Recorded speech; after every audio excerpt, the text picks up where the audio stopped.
सुनी अनसुनी कहानियों में आपका स्वागत है। हमारी आज की कहानी है शम्मो जान की आज़ादी, जिसकी लेखिका हैं कृष्णा सोबती। तो चलिए शुरू करते हैं आज की कहानी शम्मो जान की आज़ादी। तिरंगों की छाया में शुभ्र वसना नगरी मुस्कुरा उठी। दीपमालाओं से अंधेरे खामोश आंगनों की सीमाएं भी जगमगा उठी। आज आज़ादी का त्योहार था। कोटि कोटि जन उल्लास में झूमते हुए राजमार्ग पर बिखर गए। घर बाहर सजे, बाजार सजे और सज गई रूप की वो दुकानें जहां रूप रोज रोज इस्तेमाल होकर बासी और श्रीहीन हो जाती है। शम्मो बीबी ने अपनी रूखी सी कलाई पर पड़ी पीतल और कांच की चूड़ियों को झनकार कर किसी टूटे हुए अलसाए भाव से अंगड़ाई ली। सस्ती सी रेशमी सलवार पर गहरे गुलाबी रंग की कमीज और कमीज में लिपटी हुई थकी टूटी देह और देह के भार से अकड़ी हुई एक औरत की हड्डियां जैसे चरमरा उठी। दरवाजे पर लगी रंग बिरंगी मोतियों की झालर कोठों पर से आती हुई फीकी हवा से जरा हिलकर मौन हो गई। कोने पर पड़ी मेज पर नीले से फूलदान में कई दिनों से मुरझाए हुए फूल सलवटों से भरी मैली शैया को देखकर संकोच में डूब गए। मगर शम्मो बीबी के लिए यह सब कुछ नया नहीं। संकोच में डूबे हुए फूलों पर उसकी नज़र नहीं जाती। उनसे कहीं अधिक वह स्वयं उस गर्त में डूबी है जहां संकोच अर्थहीन हो जाता है। सालों पुराने इस पानदान में से पान लगाकर चबाते चबाते उसे यह सोचने की ज़रूरत नहीं पड़ती कि पान का रस चूस लेने पर पीक दान में थूकने की आदत क्यों बेमतलब नहीं। और आज शम्मो बीबी जानती है कि आज़ादी का दिन है। जिन कोठों पर बैठकर वह राहगीरों को निमंत्रण दिया करती है, उन्हीं पर आज तिरंगी झंडियां लगाई जाएंगी। भूरे, ओ भूरे, उसने आवाज़ लगाई। शम्मो जान की सीढ़ियों पर बैठा भूरा किसी नौजवान छोकरे को हाथ से इशारे में शम्मो के शरीर का नाप बतलाते हुए ऊपर आ पहुंचा और बोला, हाँ भाई, आज झंडियां लोगी ना? रोशनी भी करनी है भूरे। जरूर भाई, लीलो चंपो बन्नो सबके कोठे सज चुके हैं। और भूरे ने अपनी सुरमा लगी तीखी आंखों से एक बार शम्मो जान को सिर से पांव तक देखकर उसके गले के नीचे लगे सोने के बटनों पर अपनी नज़र टिका दी। शम्मो जान ने उस टकटकी को समझते हुए भी उसे अनदेखा करके कहा, जरा जल्दी करना भूरे, फिर लोग आ जाएंगे। भूरे ने अनमने भाव से झंडियां लगानी शुरू की। पतले पतले पतंग के कागजों की सी आवाज़ शम्मो जान अंदर बैठी सुन रही थी। उसके पोले पड़े दांत सुपारी चबाते जा रहे हैं। सामने वाले कमरे में मुन्नी जान निकल कर आई और बोली, कहो बहन, क्या हो रहा है? आज तो पूरा बाजार सजा है। हाँ मुन्नी, आज तो शहर भर में रोशनी है। बीच में ही बात काटते हुए मुन्नी जान ने अपने कर्कश और फटे स्वर में कहा, लेकिन यह क्यों हो रहा है? और यह सवाल करते हुए अपना महीन दुपट्टा मैले से गावत किए पर फेंक मुन्नी जान चारपाई पर लुढ़क गई।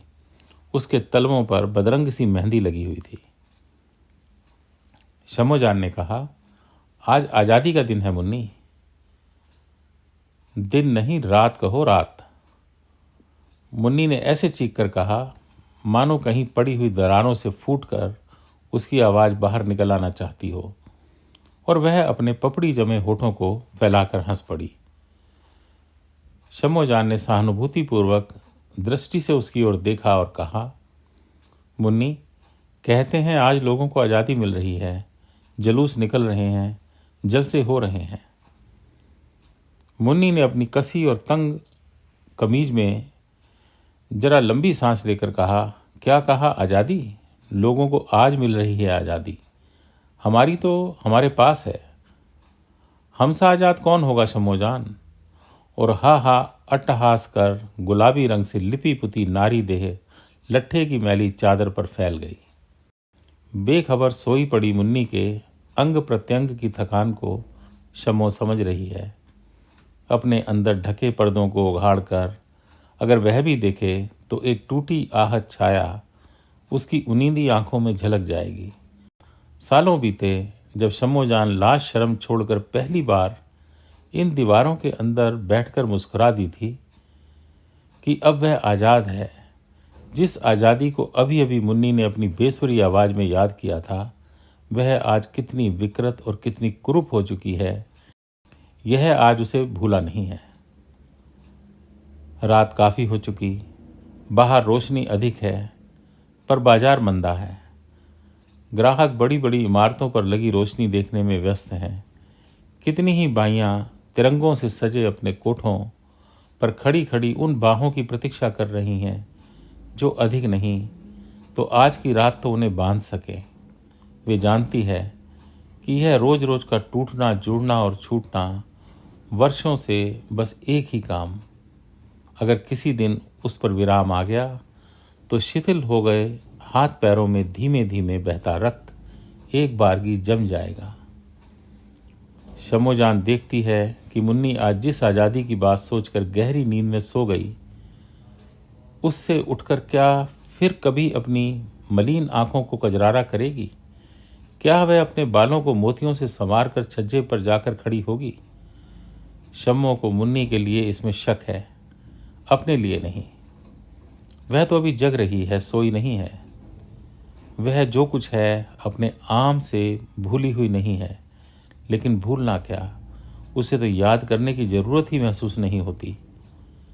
यह ठीक है कि उसे अभी जिंदगी काटनी है, अपने को बेचना नहीं खरीदना है, ऐसे दामों में जिन्हें वह क्या उसके कुल के वे सब देवी देवता भी ना चुका पाएंगे, जिनके द्वार पर उसने नहीं तो उसके पूर्वजों ने नाक रगड़ रगड़ कर वह वरदान प्राप्त किया होगा, मगर वह सब कुछ क्यों दोहराए? मुन्नी जान को उसी बेहोशी में छोड़ शम्मो जान कोठे पर आ खड़ी हुई। उसी समय भूरे ने अपनी गलीस से स्वर में कहा, बाहर चलो, आज अच्छी चीज लाया हूं। एक लंबी हूं के बाद क्षण भर विराम लेकर शम्मो ने एक बार अटकी सी नजर से आज़ादी के चिरागों को देखा, हवा में खड़खड़ाती हुई उन झंडियों को देखा और फिर अपने सधे सधाए कदम उठाकर कमरे की ओर चल पड़ी। बाहर झंडे हवा में लहरा रहे थे, चिराग हल्के हल्के जल रहे थे, लोग आज़ादी से गले मिल रहे थे और अंदर शम्मो जान अपनी पुरानी आज़ादी बांट रही थी, जो उसके पास शायद अभी भी बहुत थी।